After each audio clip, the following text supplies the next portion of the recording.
AB Design. Bonjour chers frères et sœurs. Bonjour la famille. Aujourd'hui, je fais une vidéo vraiment à caractère spécial. Aujourd'hui, je vais parler de quelque chose. Je vais parler de maladie. Je vais parler de problèmes sanitaires. J'ai vu une vidéo qui m'a un peu étonné parce que moi, ça fait un peu plus de 2 semaines que j'ai l'un de mes amis qui m'a donné des idées pour pouvoir faire des masques pour protéger la population. Donc, l'idée c'est quoi? C'est de protéger. C'est ça l'idée des masques. Ok. Je viens, je vous montre juste un bout.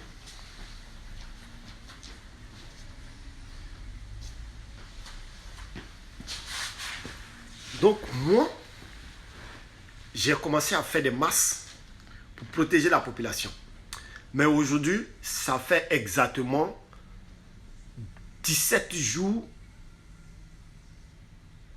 que quelqu'un m'avait sifflé de faire les masques. En plus, j'ai l'un de mes collègues qui est à côté de moi, ici à New York, qui était venu me voir pour qu'on fasse des masques. Je lui ai dit, ok, j'ai compris. Mais du coup, moi, je ne fais pas les choses comme ça.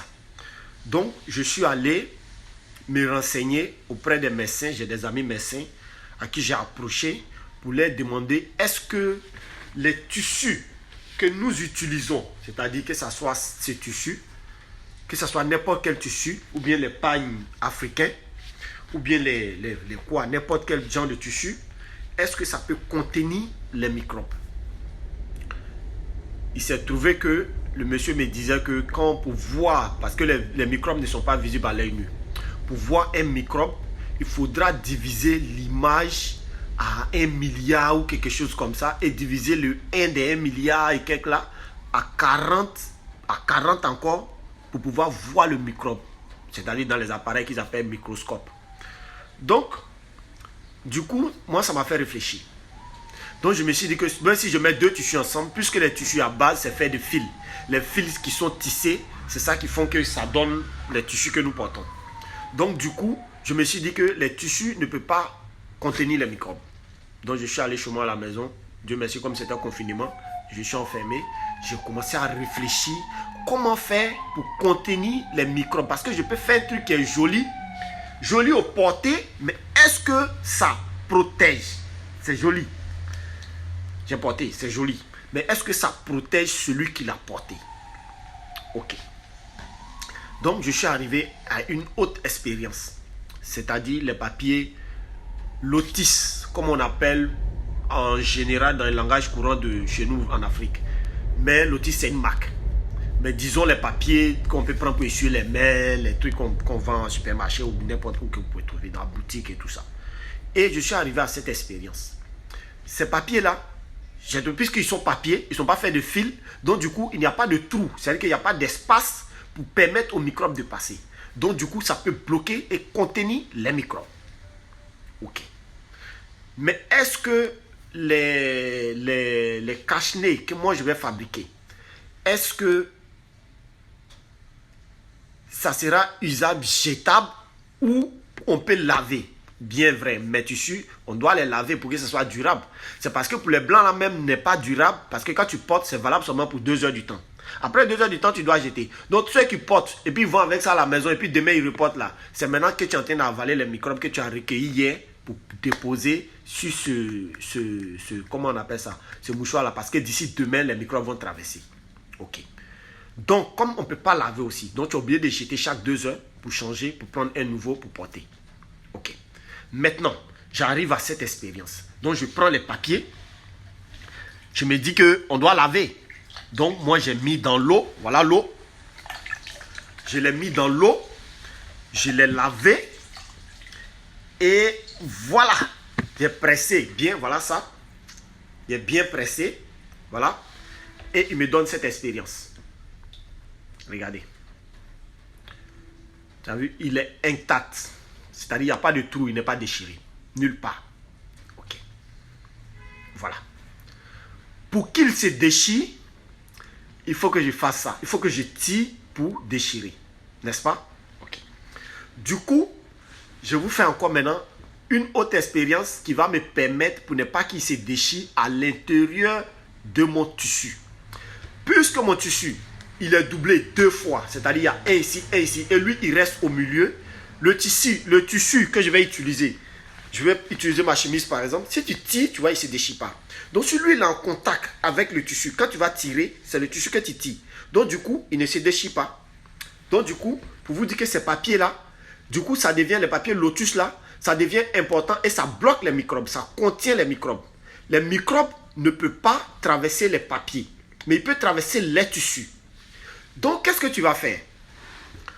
Et hier nuit, donc j'ai fait mes premiers masques hier et j'ai posté sur ma page Facebook. Il y a des gens qui sont venus commander, il y en a qui ont apprécié, chacun disait pour lui. Et il y a l'une de mes clientes maintenant qui m'envoie une vidéo la nuit qu'une Africaine d'ailleurs a fait comme vidéo. C'est-à-dire, on est dans une crise sanitaire où chacun de nous essaye de mettre son expérience professionnelle en pratique pour protéger la population.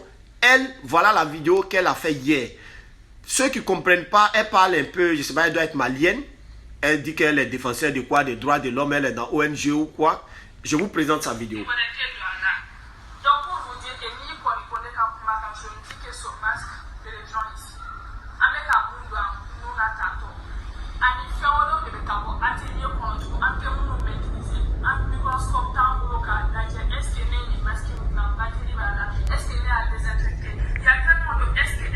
Ok, je m'arrête là. Je vous donne juste l'expérience maintenant. Elle dit, pour ceux qui ne comprennent pas la langue mandingue ou djoula, comme on le dit communément, c'est certainement une malienne. Elle dit que elle est le défenseur des droits de l'homme, de ceci, de cela. Elle fait cette vidéo pour dire que les masques que nous on fabrique là, c'est des masques peut-être qui contiennent des microbes. Les masques sont mal exposés, c'est rentré, c'est sorti là-bas. Donc, est-ce que dans les ateliers, on n'a pas désinfecté les ateliers? Est-ce qu'on ne prend pas les microbes pour venir les donner aux gens et tout ça? On va contaminer les gens avec nos masques. Est-ce que parce qu'on n'a pas de microscope que le blanc a fabriqué. Donc, du coup, ça fait de nous des personnes qui vont rendre les gens malades au lieu de les protéger. Ok. Maintenant, elle fait sa vidéo jusqu'à finir. Elle ne donne pas de solution. C'est ce que je déplore chez l'Africain. Si tu as eu l'idée que ça peut contaminer, c'est simple. Tu as Internet, puisque c'est l'Internet, tu as pu faire ta vidéo. Va sur Internet, demande comment on peut faire pour tuer un microbe sur un objet. Mais l'Internet va t'expliquer. Ok. Moi, je suis arrivé à mon expérience. J'ai aussi pensé à comment tuer les microbes si mes cache-nez que je vais fabriquer et que les gens vont utiliser. Les cache-nez que j'ai fabriqués comme ça, que les gens vont mettre pour se protéger contre le microbe. C'est-à-dire, ces cache-nez, aucun microbe ne peut résister à la température de 100 degrés. Ok. Les fers à repasser que vous voyez, que nous prenons, nous les tailleurs, on prend pour travailler. Donc, je demande à tous les tailleurs, à tous les stylistes, à tous les couturiers d'en fabriquer les masques en masse, d'en fabriquer autant qu'ils peuvent pour protéger la population. Quand tu finis de coudre, quand tu prends le fer à repasser pour repasser, automatiquement tous les microbes sont morts. Parce que le fer à repasser peut chauffer, tenez-vous bien, jusqu'à 1500 watts. C'est pour vous dire que à partir de 100 déjà le microbe est mort. C'est pour ça souvent le fer à repasser brûle les habits. Je vais vous ramener à une autre chose. À l'école de couture, on nous pose la question en classe, est-ce que vous savez pourquoi on repasse les habits? Nous on dit, mais c'est parce que c'est froissé. Alors détrompez-vous. Les premières causes pour repasser des habits, ce n'est pas parce qu'il est froissé. C'est pour tuer des microbes. Parce que les savons que nous utilisons pour laver les habits ne peuvent pas tuer les microbes à 100%. Mais la seule chose qui peut tuer les microbes à 100%, c'est la température. Donc le fer à repasser est important. C'est pour ça, on dit communément chez nous les boss, avant de porter un habit, il va dire, j'ai ma veste, ma chemise, il faut le repasser, je vais porter pour sortir. Mais toi tu dis, oh, le patron il aime trop fatiguer les gens. Mon habit n'est pas froissé, il dit de repasser. Son habit n'est pas froissé, il me demande de repasser. Non, il te demande de repasser parce que le repassage tue des microbes. C'est quand l'habit est sale qu'on lave. Mais ne confondez pas saleté avec microbe.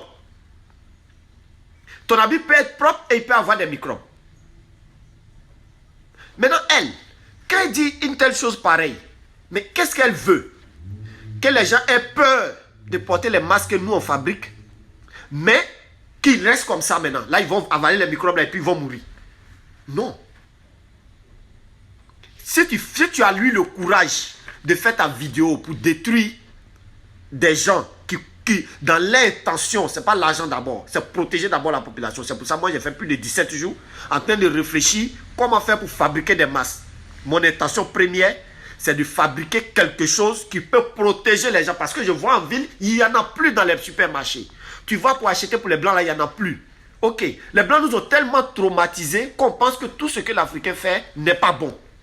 Mais c'est une erreur monumentale. Il faut qu'on sorte de ce cadre. On doit apprendre plutôt à se protéger contre ces microbes, mais pas à détruire les gens qui comptent faire quelque chose de leur métier pour apporter un petit plus ou bien un plus à la population qui sort. Regardez les microbes. Regardez comment nous parlons des microbes. Aujourd'hui, là, on parle des produits qu'on peut mettre sur les mains pour désinfecter la main. Mais vous voyez, les médecins vous disent que la meilleure prévention, c'est de se laver les mains au savon. Ok. Pourquoi on vous demande de vous laver les mains au savon, mais on vous propose aussi d'autres produits que vous pouvez mettre simplement sur votre main pour tuer les microbes? Je vous explique. Le produit que vous mettez sur vos mains pour tuer les microbes, là, c'est vrai, il tue les microbes. Mais c'est des produits chimiques. D'autres même, j'ai vu quelqu'un qui prend ces produits-là, il met sur pomme, il le suit avec. Ça veut dire qu'il a tué les microbes, puis il prend, il mange. Mais est-ce que tu sais ce que le produit là va te faire? Parce que c'est du produit chimique. Pourquoi on vous dit lavage des mains là, c'est la meilleure solution? Parce que tu utilises un savon et quand tu laves ta main avec de l'eau, l'effet chimique du savon là va avec l'eau. Donc ta main reste saine. C'est pour ça qu'on vous dit le lavage des mains est la meilleure des solutions. Maintenant, quand tu quittes là, que tu viens, tu donnes des solutions pour faire peur aux gens de porter, de te protéger avec les masques qu'ils ont à proximité, c'est-à-dire ce qu'ils peuvent avoir à côté. Mais tu ne donnes pas de solution, tu ne donnes pas une autre solution. Donc tu leur donnes quelle solution? Une seule solution, se livrer à la mort. Madame, arrêtez ça. Si vous êtes un défenseur des droits de l'homme, vous êtes un défenseur des droits de l'homme, ça veut dire que votre métier là, c'est de défendre les humains. C'est pas de les amener à la mort. Toute cette vidéo, quand j'ai vu ça hier, la dame m'a envoyé ça hier. Vous voyez, en bas, je lui ai envoyé 2 vidéos vocales. Je lui ai dit, je n'ai pas dit les autres. Vous voyez, je lui ai envoyé 2 vidéos vocales. C'était hier à 1h ou 2h du matin que j'ai vu ça. Mais ça m'a énervé tellement que je me suis réveillé dans mon sommeil. Donc, je lui ai dit que le fer à repasser, aucun microbe ne peut résister à la température du fer à repasser. Et je lui ai même dit mieux. Vous voyez l'eau, quand on dit l'eau n'est pas potable, on te demande de faire bouillir l'eau. L'eau bout à 100 degrés. Quand tu fais bouillir l'eau, c'est-à-dire les microbes qui sont dedans, ils sont morts. Quand tu laisses l'eau reposer et refroidir, tu peux boire. C'est devenu l'eau potable. C'est pareil pour un tissu. Je suppose que tu es à la maison, tu n'as pas de fer à repasser. Pour ceux qui sont aux États-Unis, il y a le micro-ondes qu'on appelle microwave en anglais. Tu vas mettre ça dans une assiette. C'est comme ça, nous ici aux États-Unis, si on chauffe la nourriture, on met ça dans une assiette. Tu mets ça dans un bol, tu fermes, tu mets ça dans un microwave, tu mets 1 minute. Automatiquement, tous les microbes qui étaient dedans, ils sont morts. Demain, tu reprends ça, tu portes, tu vas où tu veux. Si tu as un fer à repasser à la maison, repasse-le simplement. Il est débarrassé de tous les microbes. Tu le portes, tu vas.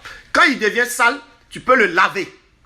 Le matériel qu'on a mis à l'intérieur pour bloquer les microbes ne va pas se déchirer, il va rester intact. Quand tu finis de laver, que tu fais repasser, automatiquement les microbes meurent.